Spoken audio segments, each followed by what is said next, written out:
So I've been using the new Apple Pencil Pro for a few hours now, and I gotta say, the orange box is way cooler than the blue box. Anyways, this Pro is actually pretty good, especially when compared to the dumpster fire of third-party styluses. Why Logitech? So in the next few minutes, I'm going to give you my top 5 impressions in no particular order, and then end it off with an annoyance that I have with this product, as well as my recommendation for it. My first impression with the Pencil Pro has to do with the build quality, because the average third-party stylus, these guys, all feel incredibly cheap. I'm pretty sure these companies said, what's the bare minimum that I can do to mimic this product but have half the features? These Adonis feel like light plastic tubes. The Zag's got a bit of heft to it, but it still feels like a piece of plastic. And these random Amazon brands, they're not bad, but they are nothing compared to this. Second thing I noticed about the Apple Pencil Pro is that Apple kept the same nubs. I bought a package of replacement nubs like 5 years ago, and I think I've gone through 3. So the last 2 I can use with this. Sweet. Now as a side note, the nubs on the Apple Pencils are actually rounder than a lot of the third-party ones. These things are a lot sharper, these ones are a lot duller in a sense, which means when you're using a matte screen protector,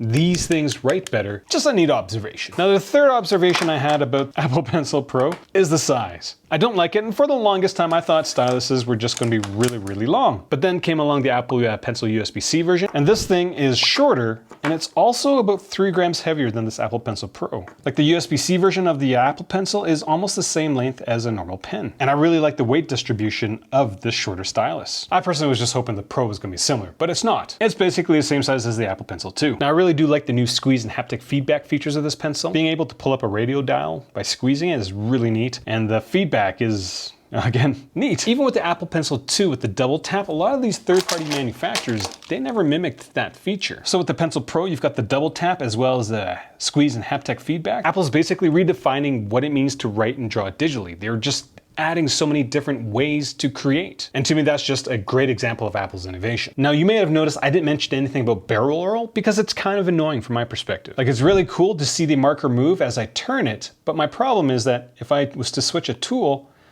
and go back to it, it forgets the orientation. So I'm gonna go vertical, switch tool, and it's back to this. I constantly just have to barrel roll with my Apple Pencil. It's a small detail, it's a small annoyance. All right, Monty, what's the last thing that I'm gonna talk about? This thing has Find My baked into it. And that's very self-explanatory, especially for me, because what normal person would have 2 Apple Pencils? Because I thought I lost one. So I bought a second one, only to realize that the first one was stuck to the bottom of my metal table leg. Frick. Now, one of the things I'm kind of annoyed about is the Apple Pencil 2s do not work with the newest iPads. They just don't. Like, they don't stick to the top of the iPad. Even on the new Air, yeah, no. I initially thought Apple was going to have 3 models of the Apple Pencil, but they're just phasing out the Apple Pencil 2. And I'd make more of a stink about it, but the Apple Pencil Pro and the Apple Pencil, they cost the same. So did we really get an upgrade? So who would I recommend the Apple Pencil Pro to? Honestly, if you can afford it, anybody should be able to use it. But if I had to be specific, I would say it's meant for creatives. Being able to bring up the palette really quickly. As much as I ragged on barrel rolling, I could totally see why some people would absolutely love this. But I'm mostly a note writer, and so at the end of the day,